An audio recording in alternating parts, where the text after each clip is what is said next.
Good morning. Are you there? I'm not sure. But if you are, let me know in the comments so I can say hello to you. Good morning, Phoebe. Hello, Pastor Carrie Ann. And welcome, church, back to another Sunday service at Hope Chapel. Welcome, Pastor Chris. Hey, Jason. Good morning and welcome to beautiful Hope Chapel Church. This morning we're gonna do a bunch of stuff, but with me we're gonna do a little game, a Bible game of course, and I just came up with it a few seconds ago, but it's a really fun one, so I'm looking forward to it. Good morning, is it Ginny? Good morning, Ginny. Yes. What a lovely shawl. Phoebe, what do you mean? Does anyone know what Phoebe means? Ah, that's a shawl. I didn't know what a shawl meant, sorry. Thank you. It's not mine. Yes. It's just a bit chilly here in Canada. No, we're in Australia, but we're in this really nice aircon room. So if you second thought coming in person, you better get here because we're really enjoying it. Enjoying it a bit too much. So I chucked this shawl on. So yeah, good morning. Today we're going to, not today. In this section of the service, me and you, we're going to go through a game, and it's going to be a Bible version of Would You Rather. So there's going to be 30 questions, so we definitely got enough questions for the lobby time. But if you have any other interesting Would You Rathers in your mind, just share it inside the chat, and I'd love to see what you're thinking of. But I'll just start off now, and when you guys keep joining, I'll make sure I welcome you to the service. If I haven't already, welcome again, and welcome to the people in person. Sam, welcome to Hope Chapel. Carrie Ann, Zach, Jean. Happy Sunday. Okay, let's get this game started. So, are you ready? Well, if you're not, too bad, because I'm going and I can't hear you. So the first Would You Rather is, would you rather sit at the feet of Jesus while he teaches, or would you rather prepare supper for Jesus and the disciples in the kitchen? Let me know in the comments. No shouting out in person, please.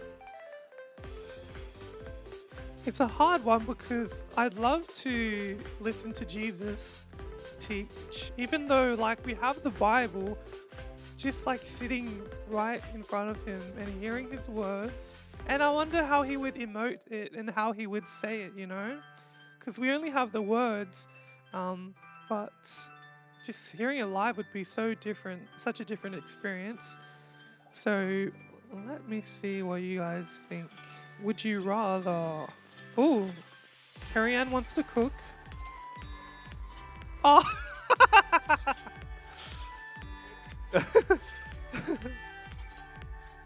Okay, let's see. Okay.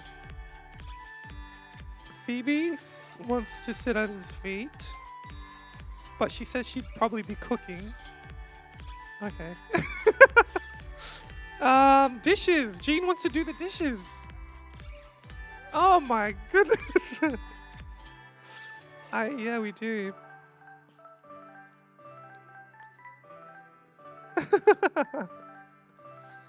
Yeah, Manuel said he'd rather sit. Yeah, that's true. That would be easier. I'd probably sit too and just listen to Jesus.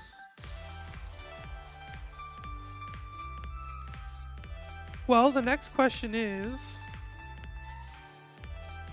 would you rather face Goliath with only a stone and a slingshot, or would you wander in the desert for 40 years?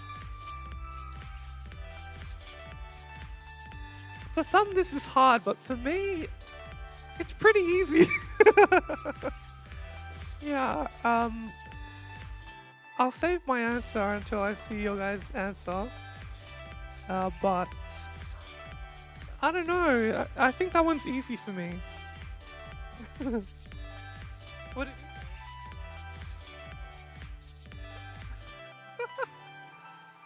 Yes, that's right, Manuel. We love your cooking. Nice and burnt on the sides. Yep, you'd rather face Goliath? Yeah, I'm with Sam. I'd rather face Goliath too. Even though maybe in the moment I probably would change my mind. I'd I'd probably be terrified in person. But I just looking at the question from here, I don't want to spend 40 years in the desert. Yep, Guinea's with me. Rather face Goliath. Oh, Jason doesn't want to do any. That's a smart answer. Morning, Kathy. Welcome to Hope Chapel's morning service again this Sunday. Jean would rather face Goliath and fight. I like how she phrased that. Yep. Jason, what did you do? It must have been work. Yep. Yep. Oh, you fight and run, Jean. Okay.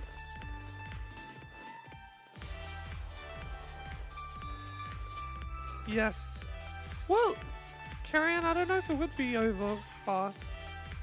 Karen says it would be over quick, but 40 years is long. Oh, you're answering another question? Goliath? Oh, yeah, Goliath. Yep, it would be over quick. I'd be dead.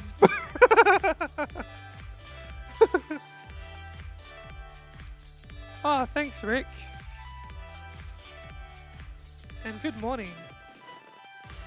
Okay, let's move on to the next one then, shall we? Okay, would you rather... Oh, I don't know about this one. Would you rather carry the Ark of the Covenant across the Jordan River or carry Jesus' cross to Golgotha? That is... The other one is kind of scary, because I know that if you touch it, you're going to die. That's the Ark of the Covenant. And also, the other one is very confronting. Carrying Jesus' cross side by his side, you know, that's very confronting. Just seeing that play out. Man, this is hard. Actually, you know what? I'm leaning towards Jesus, carrying Jesus' cross to Golgotha. Only because I fear touching the Ark of the Covenant and dying. And,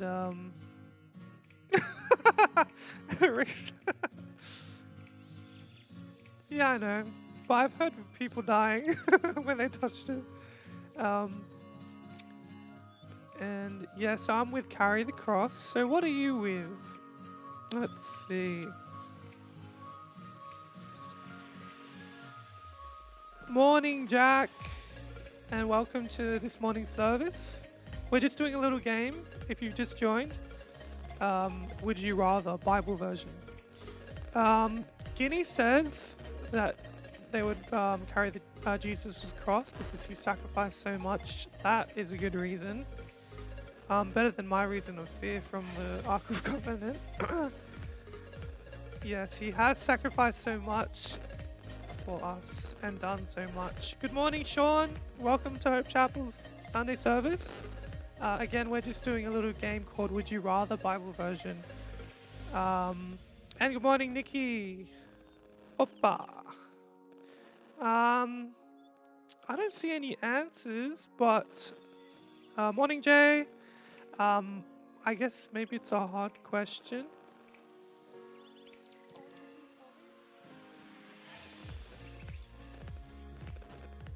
So Sam wants to carry the Ark. Rick also would carry the Ark. Jason, yep, you wanted to carry the presence of God. Jean wants to carry the Ark.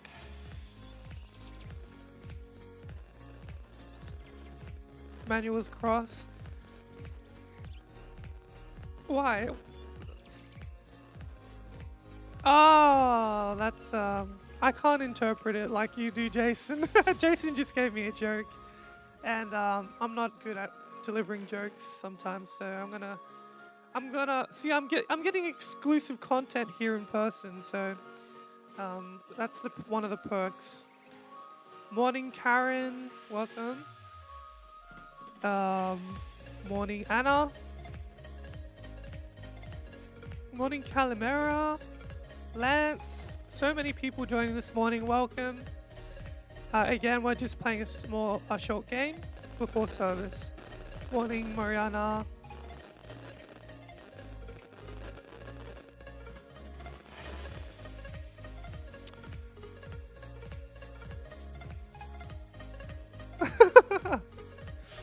Rick says, I have a dream. It sounds like Martin Luther King, like this big deal. I have a dream that one day Hope Chapel will be a dad joke-free zone. I think Phoebe agrees too.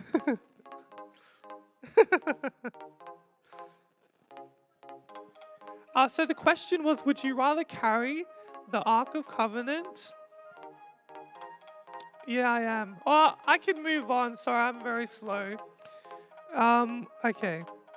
The next is, would you rather name the animals or build the ark? This is in the time of Noah. So, when he built that beautiful ark in his day, isn't that unbelievable? Just the enormity of the ark that he built, and way back in those days, he doesn't have any construction machines or anything. Crazy.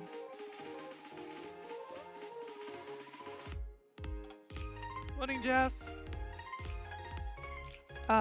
So again, I'll ask the question, name the animals. Would you rather name the animals as they come into the ark, or would you build the ark? Or was it Adam? Are we comparing Adam and Noah? So, because Adam named the animals in the garden and Noah built the ark.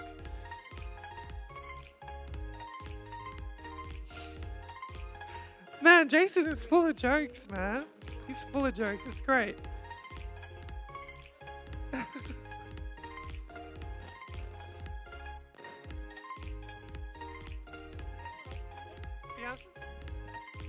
I don't see any answers for the question. Rick wants to be an animal. Oh, me? Do I want to be a zebra or a lion? Oh, Rick asks. I'm probably going to go with zebra because Rick would like me more.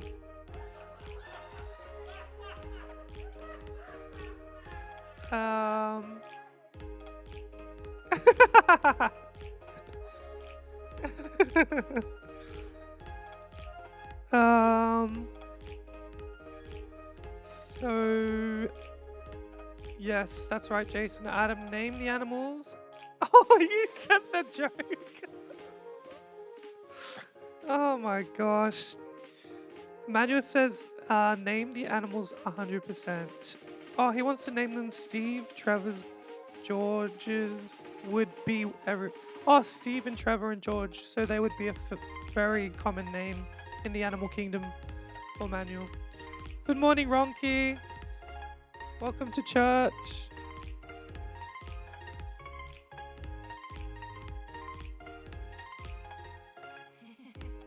Yes, that's right. Noah's arms would have been very toned. He'd be doing gym day every day for a few years with that ark. Okay, let's move on. Next question. Oh, this one is so hard. Would you rather betray Jesus or deny Jesus? Both are very, both are failures, but hey, I'm a failure, so um, I'm probably done both of these in my life. I'm gonna go with probably deny Jesus, because I know it Peter. At least he came back from that, you know. So I'm gonna go with deny Jesus. Just because I have a bit of foresight on the, you know, this, I don't know. But yeah, I'm going with deny Jesus because I have to go with it. That's a very hard question. You wouldn't want to do either.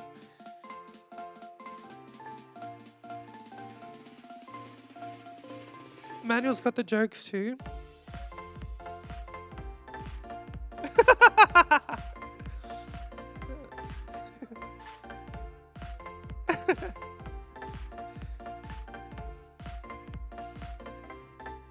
Okay, Sam says deny him because then I can come back where as betrayal is like Jesus.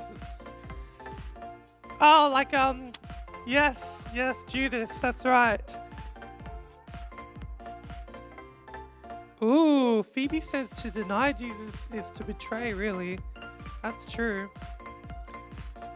Yep, Manuel goes with deny. Yes, I like the deep thoughts, Phoebe. Keep coming at us with it. Yes, that's very true, Carrie, and we can be Christian and deny Jesus in our daily choices. Very true. It's called sin. Every time we choose it. Yes, Sam. Judas. Yeah, that's alright. I understood.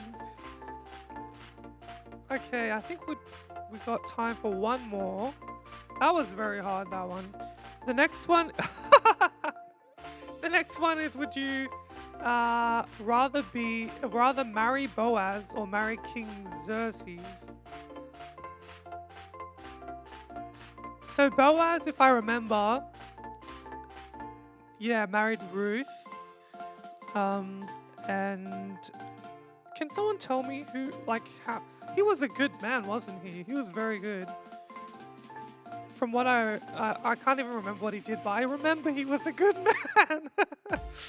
King Xerxes, I can't recall what his story was. I've heard of the name, so if you know it, just please fill me in the comments. Okay, Karen. So Karen let me know that he was the king when Esther saved the Israelites. Yeah. Yeah, he was just almost about to wipe the whole Israelites out. Yeah.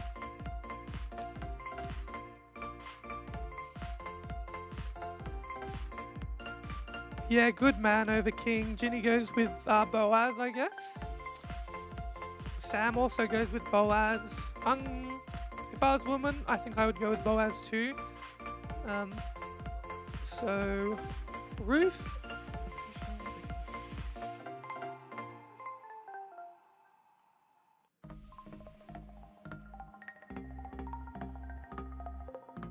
Yep. So, majority probably goes with Boaz. Agreed.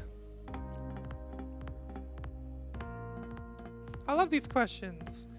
Well, it's 9:45 and that was our last question for lobby time. It was fun and it was lots of deep thoughts, you know. So what?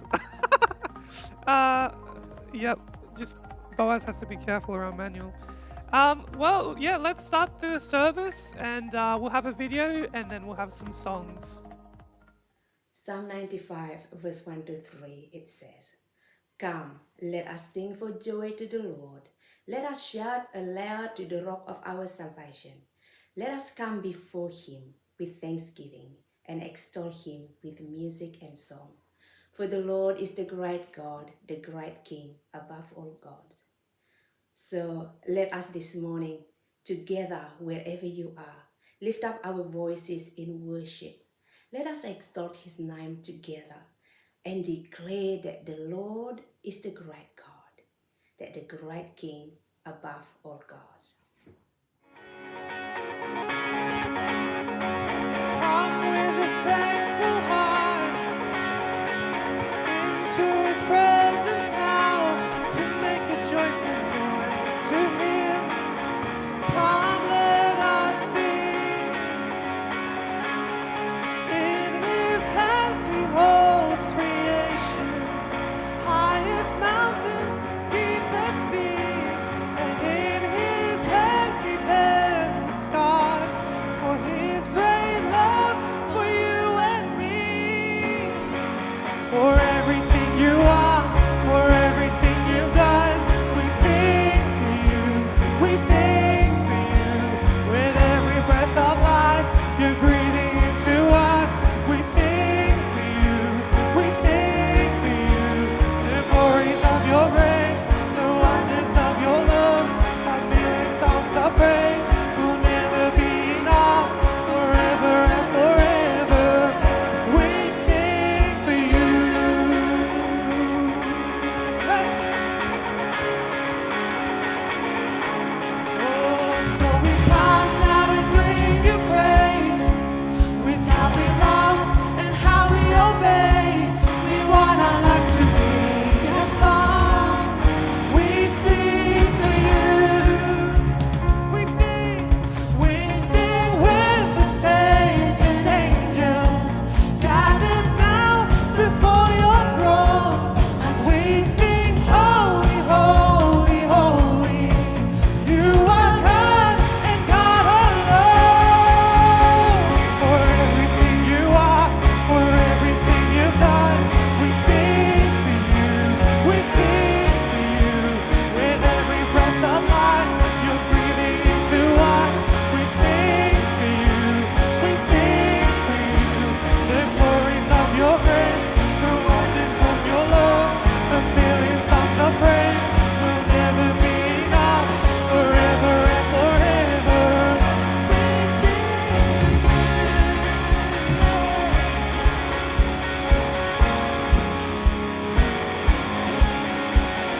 Reigning and returning King, sovereign over everything.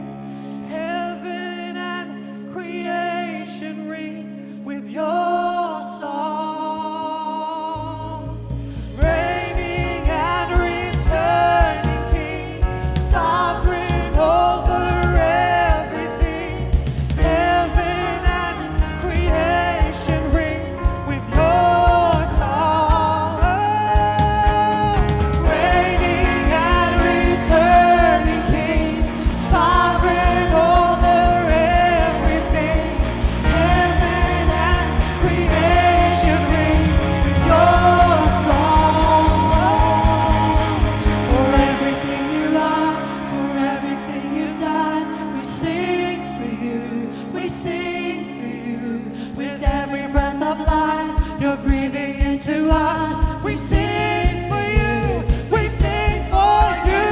With everything you are, for everything you've done, we sing for you, we sing for you. With every breath of life you're breathing into us, we sing for you, we sing for you. The glories of your grace, the wonders of your love, a million songs of praise will never be enough. Forever and forever, we sing for you, we sing for you, we sing for you, we sing forever and forever, we sing for you.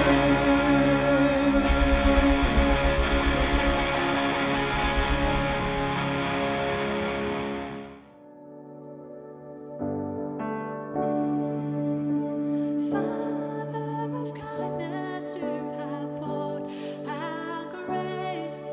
You pull me out of darkness, you have filled me with peace. Pleasure of mercy, you're my help in time of need. Lord, I can't help but sing.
is your faithfulness. I will rest in your promises. My confidence is your faithfulness, and I will rest in your promises. My confidence is your faithfulness, and I will rest in your promises. My confidence is your faithfulness, your foundation. I will rest in your promises. My confidence is your faithfulness, and I will rest in your promises. My confidence is your faithfulness. Faithful you are, faithful forever you will be. Faithful you are. All your promises are yes and amen. All your promises, all your promises are yes and amen.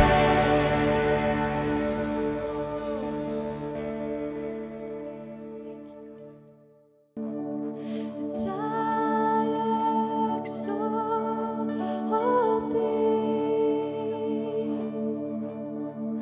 I exalt thee. I exalt thee.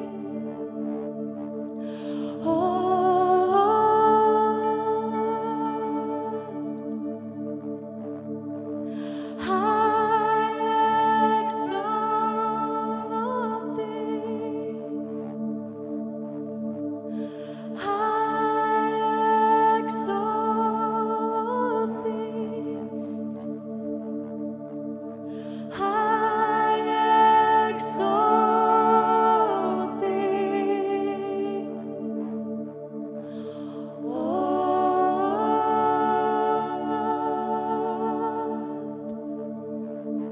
And I exalt thee. I exalt thee. I exalt thee.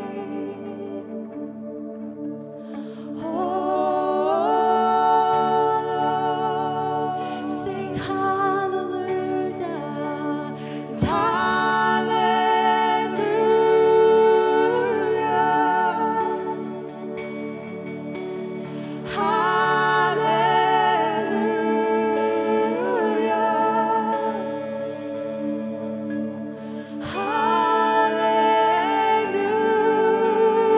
Hallelujah. We praise you, Lord. Hallelujah and hallelujah.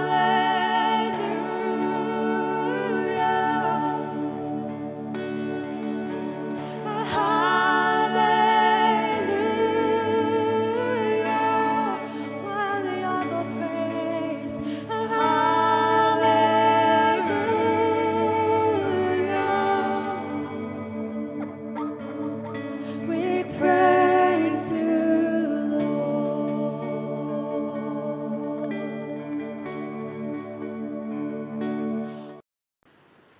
Psalm 147, verse 7 to 11, it says, Sing to the Lord with thanksgiving. Make music to our God on the harp. He covers the sky with clouds. He supplies the earth with rain and makes grass grow on the hill. He provides food for the cattle, for the young ravens when they call. His pleasure is not in the strength of the horse, nor his delight in the legs of man. The Lord delights on those who fear him, who put their hope in his unfailing love. God takes great pleasure when we put our trust in him instead of our own strength and our own ability. God is our ultimate provider. He is the source of our wealth. So as you give to God today, I want to encourage you to continue to cling on to his promises. Our God is the solid rock in his faithfulness. May you be blessed today as you choose to honor God with your wealth and with your first fruit of your crop. Jesus said, "Give, and it will be given to you. A good measure, pressed down, shaken together and running over, will be poured into your lap. With the measure you use, it will be measured to you." And in Psalm 34 it says, "The lion may grow weak and hungry, but those who seek the Lord lack no good thing." So this morning, as we give together, my prayer will be that may God continue to strengthen you, may continue to give a willing heart to give, to sow in God's kingdom. And may God continue to bless you abundantly in the name of Jesus. Amen. How great the chasm that lay between us, how high the mountain I could not climb. In desperation, I turned to heaven and spoke your name into the night.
Come here.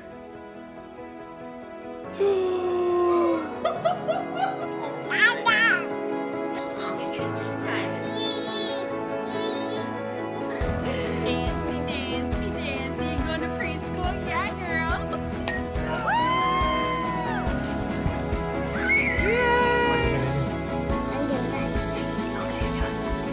One, two, three.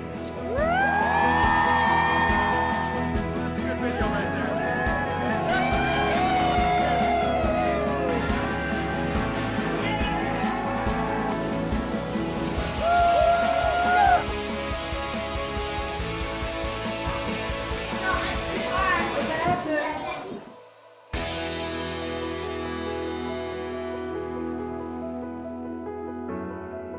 Good job.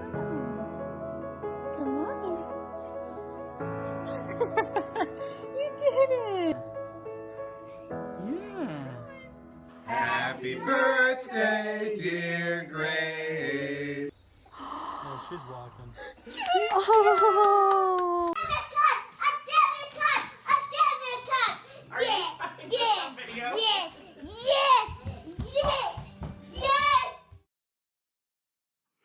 Oh, how wonderful. That is so good. Aren't kids amazing? So our theme for this year is focus. And our theme for this month, as part of focus, is new beginnings. And I don't know about you, but I could like a new beginning. I like new beginnings. And maybe you want a new beginning as well. I know a lot of people, as we continue to deal with the current pandemic, a lot of people just want to put reset on life. Someone contacted me during the week and they said, okay, 2022, we've had our 14-day free trial. Now I'd like to hand you back and start again. And I'm sure you can identify with that. New beginnings are good. Now, these past few years, you don't need me to tell you, they have been unprecedented. And at times, they have been such that we've found ourselves asking the question, what's next? Or what now? There's been so much we have not been able to control, and there's even been times we've wondered whether God is still in control, whether God has been asleep at the wheel and not aware of what's happening to us humans down here on planet Earth. Well, of course, that's not true. God is in control, and He's 100% aware of everything that's happening. And at the dawn of time, He knew what was going to be happening today, January 16, I hope it is. I hope I got that right. Oh, yeah, thank you. I have a nod for Mr. Jeff. January 16, 2022, God knew all about it. God knows what's happening on January 17, 2022, tomorrow. We don't, but He does. So much of our lives have been upended, but the bottom line is this: God is still God. And He is still in control, whether it feels like it or it doesn't feel like it. Feelings don't matter. God is still in control. But for the past few years, our attention has been somewhat focused on the pandemic, and that's understandable. It's impacted all of our lives and still does. And it's affected every area of our life. In fact, during the last lockdown, we had a bereavement in the church. And I decided that I should buy some flowers and take them to the bereaved person. And we were still living with a 5K limit at that time. So I went on our community Facebook page and said, where can I buy some flowers and stay within our 5K limit? Someone came on and suggested, go to McGrath Hill Florist. They got really good flowers. The only problem is, I knew, maybe they didn't, McGrath Hill is more than 5K from our home. Oh yes, and they were shut. 10:30 that night, there was a knock at the door. I opened the door and there's two policemen standing there. And I'm thinking, dear God, what's happened? And they said, are you? I said, yes, that's my identity. Did you go out of your area to buy flowers? I said, what? They said, someone alerted us that you were going to go more than 5 kilometres to buy flowers.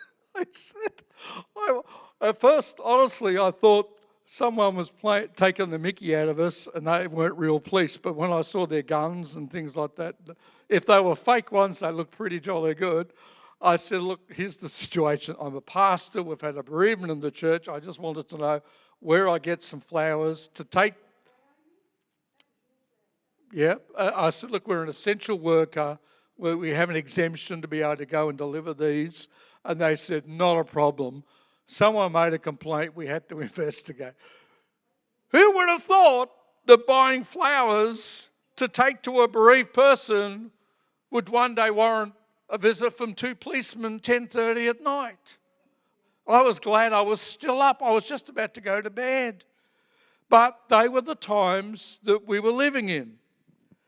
I was talking to Kerry Ann the other day, and we were reminiscing, and I reminded her of an experience, and maybe some of the older people here might be able to relate to this, of when we were kids, and on those rare occasions when we happened to have a little bit of pocket money or were given some money, usually by a very kind relative, not by our parents, that we would go and buy some lollies.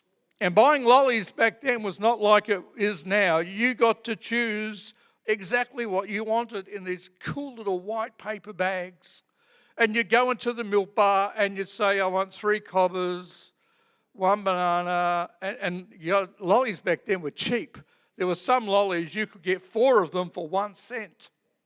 And back then you could get some lollies for what we called a halfpenny, which was half a cent. Jeff remembers halfpennies and all that, yes? He's still got some halfpennies.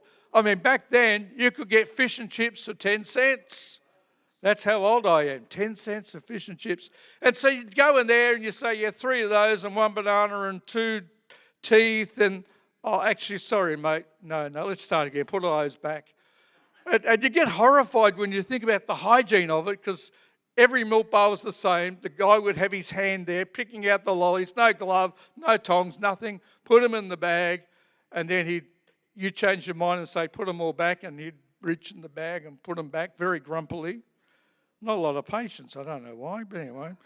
And so then you start again, 10 of those and 3 of these. And once you had chosen your 3 cents or your 5 cents worth, you gave them money. But if after a few changes of your mind and you told him to put them back, occasionally they would blurt out, well, you just tell me what you want. And in hindsight, he probably had every right to say, just tell me what you want. And sometimes prayer can be like that. God is there. Will you just tell me what you want? Tell me what you want. Now, us wishing things to be different is quite different than prayer.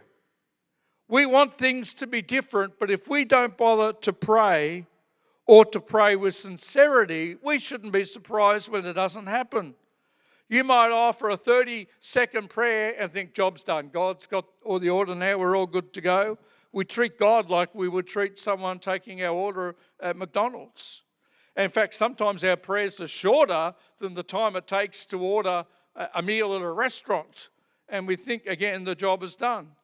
But for our prayers to be effective, there are some things that we can do that are going to make a huge difference between having our prayers answered and having our prayers not answered, or not in a way that we would want them to be. There is a big difference between wishful thinking and effective prayer. And today we're going to look at 3 keys, 3 tools that will help you invigorate your prayer life, make your prayer life more effective, and make you a happy person. Prayer is perhaps one of the most important tools that a Christian has in our arsenal of warfare.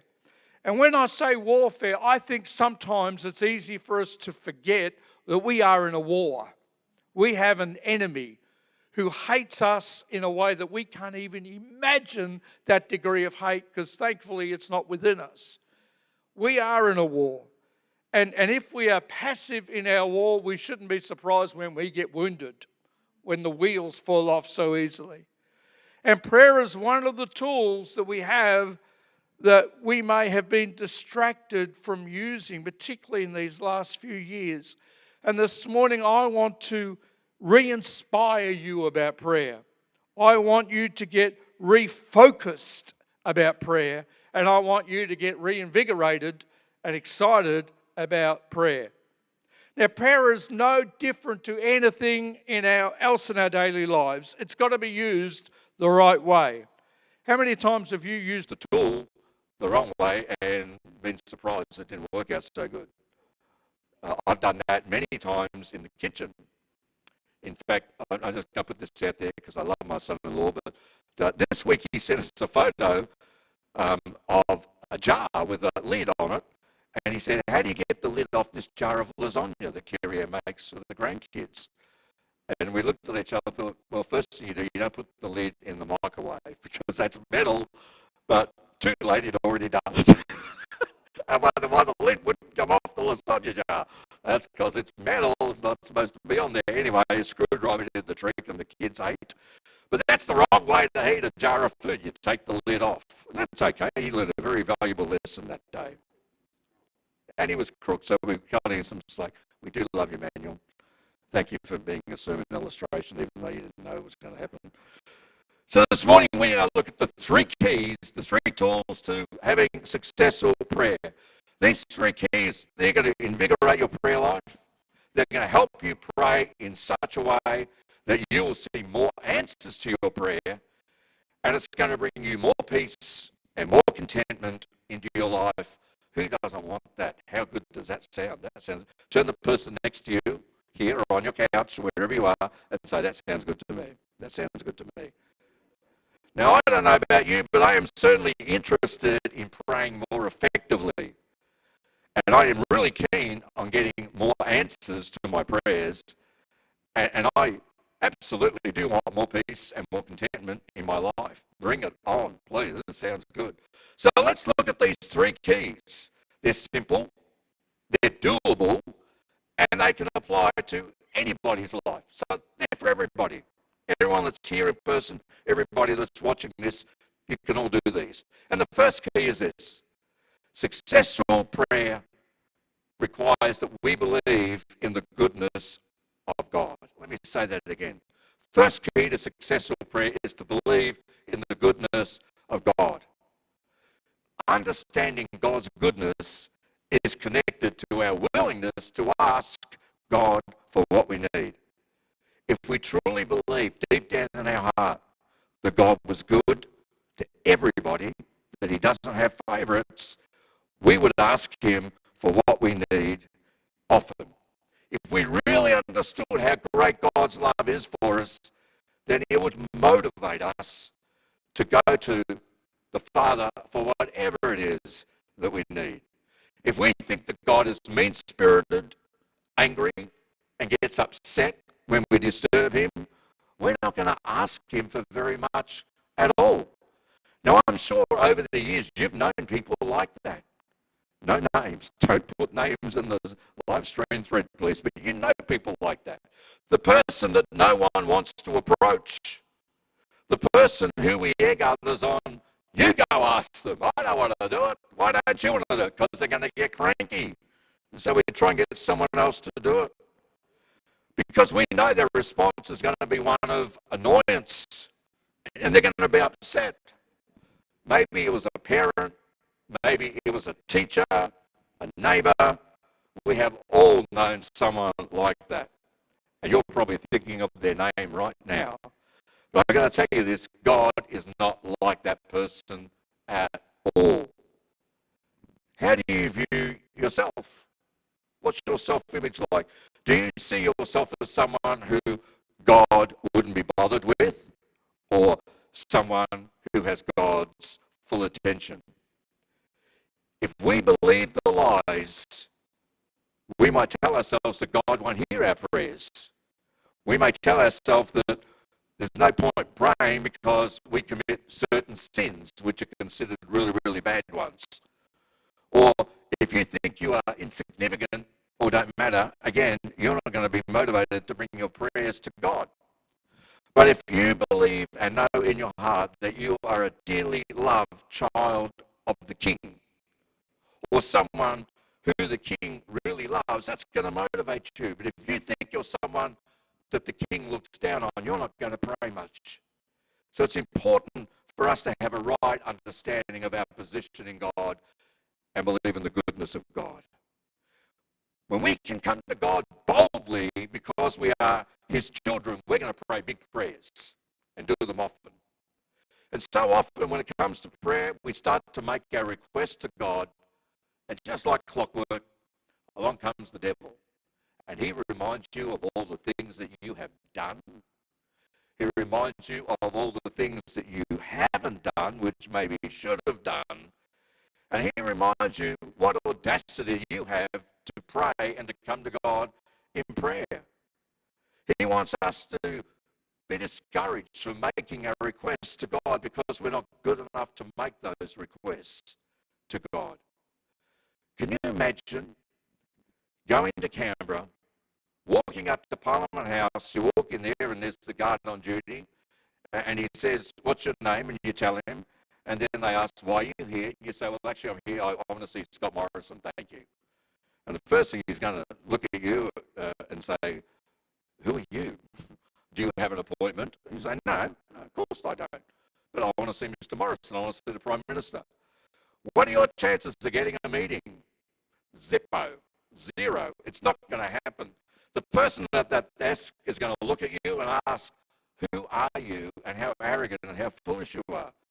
They may not say it, but they're going to be thinking, "You're not important.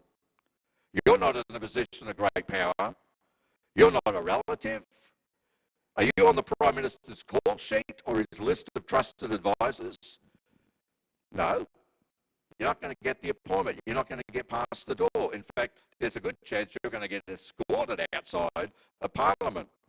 You're not going to get an appointment to see Scott Morrison because you have no standing in the scheme of things. Here's the good news, though. God is different. Hebrews chapter 4, verse 14. Hebrews 4, verse 14 says, Jesus is our high priest.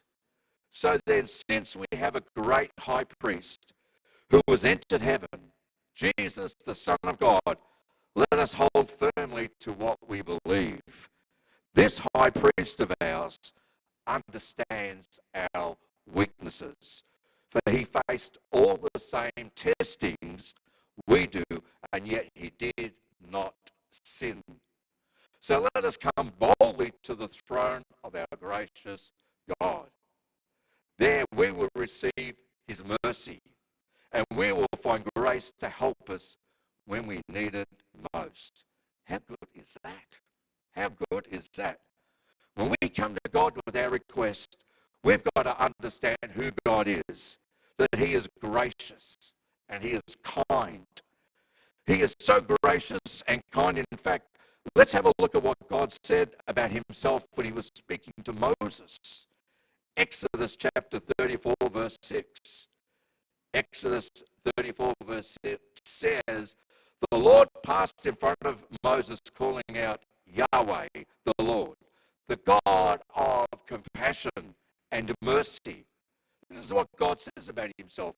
I am slow to anger and filled with unfailing love and faithfulness.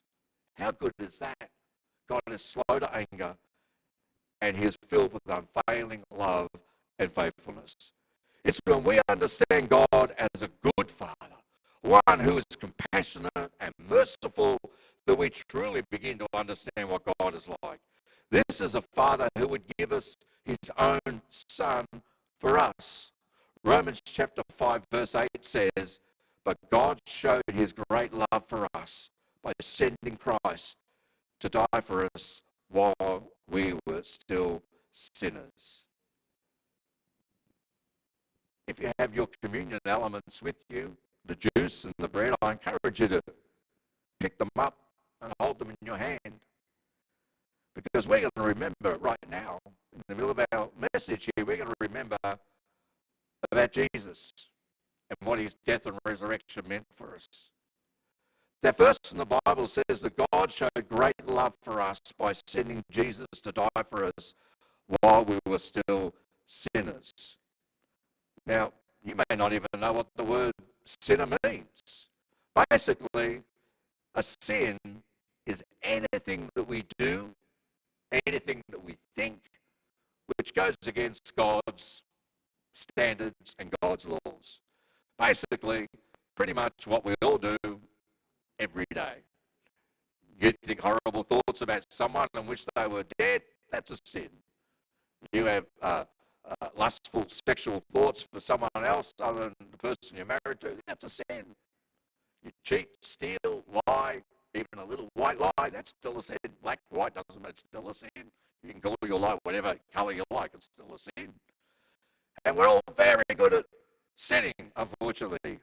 Now, I don't know about you, but a lot of the times my giving to other people, right or wrong, is based on their willingness to be nice to me. I really don't feel like being generous to people that are horrible to me.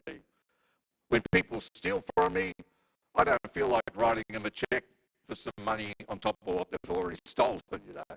I'm not that good. My goodness is often related on performance to that other person. But God's different. Here in the Bible, it says that God loved us so much that even while we were still doing everything wrong, ignoring him, defying him, he sent Jesus to die in our place. How good is that? Now, I don't know about you. I would take a bullet for some people. But for most of you, I'm sorry to say, probably not going to happen. Let's be honest here. For my wife, for my grandkids, my kids, some of my friends, of course I would. Other people, I'd have to think about it. And by the time I've thought about it, it's probably too late. Sorry about that. But Jesus, who did absolutely nothing wrong, never, can you imagine not sinning once? Can you imagine what it was like to raise Jesus as a kid? I've often thought about how it would really be awful to be Jesus' brothers and sisters. Can you imagine Mary? Why can't you be more like your brother Jesus? You'd think you had it bad. Those brothers and sisters, dear me, they would have had it rough. We were still awful, and Jesus came and died in our place. Jesus knew that we were still going to keep sinning, and he still died in our place so that we don't have to die. And that's what these things remind us of. The bread reminds us of Jesus' body, the body that was whipped, stabbed, beaten, awful, awful things. And the juice reminds us of the blood that Jesus shed when he was crucified on the cross. He did those things so that we don't have to suffer death ourselves. He did those things willingly so that we could have a way back to God. This morning, if you are watching our live stream and you don't have a relationship with God, I invite you just to say a little prayer, and it's a simple one.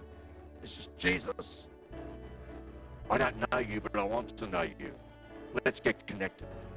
Let's get connected. Show yourself to me in a way that I can understand and relate to.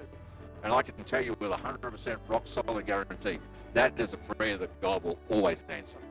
That is the prayer that God loves to answer. So as we remember Jesus' death, and the cool thing is he didn't just stay dead. 3 days later, he rose again. He defeated death, not just for himself, but for us as well. If you don't know Jesus this morning and you want to get connected with him, just ask him. Any language you like, it's all good. He understands. Jesus, I want to connect with you. Reveal yourself to me. Let's get something, a relationship, a friendship happening. So let's take the bread this morning, and as we eat it, let's remember how Jesus willingly gave up his body to be beaten and crucified to break the power of sin, sickness, and isolation in our lives. Let's eat the bread.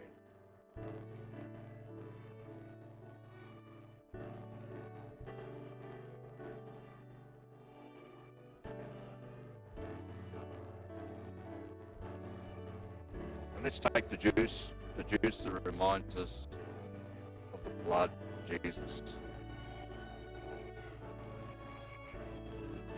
How we shed that, not just for ministers and pastors, not just for Christians, but for all of humanity. even the very worst of them. He shed his blood for everybody. That's right. Thank you, God. Such amazing love. Amazing love. So when we think that God isn't good, or is less good than what people say he is, that impacts on what we ask God for. Prayer is so powerful when we understand the goodness of God, that God is for us and not against us. When we trust the goodness of God towards us, we won't hesitate to ask him for what we need. It will be a default, an automatic thing that we do. So what do we do now when we need to know something? What do we do now when we need to know something? We Google it. We go to Google. When you're not feeling sick, you go to Dr. Google. You put all your symptoms in, and then Google tells you that you have a potential long list of really life-threatening, terrible, disastrous diseases. And then you get so freaked out, you go to your GP and say, Doc, I think I've got a brain tumour. And the doctor tests and said, no, you got the flu. Or you got a headache because you've been drinking too much coffee. You know? Dr. Google has a lot to answer for. When we don't know how to fix something, we Google the problem. And we expect to get a solution that will work, guaranteed. And I got to tell you, I do that all the time. I need to fix something at home. I did it this week. How to get these drawers out. I Googled it. There was the video. Beautiful job done. Well, we're having just a few technical issues this morning, so we are going to stop our live stream. But it's coming back straight away. So if it drops off, you'll know why. But don't go away. This is not your chance to go and mow the lawns or something. Come back straight away. We talked this morning about a reset. Well, we're having one.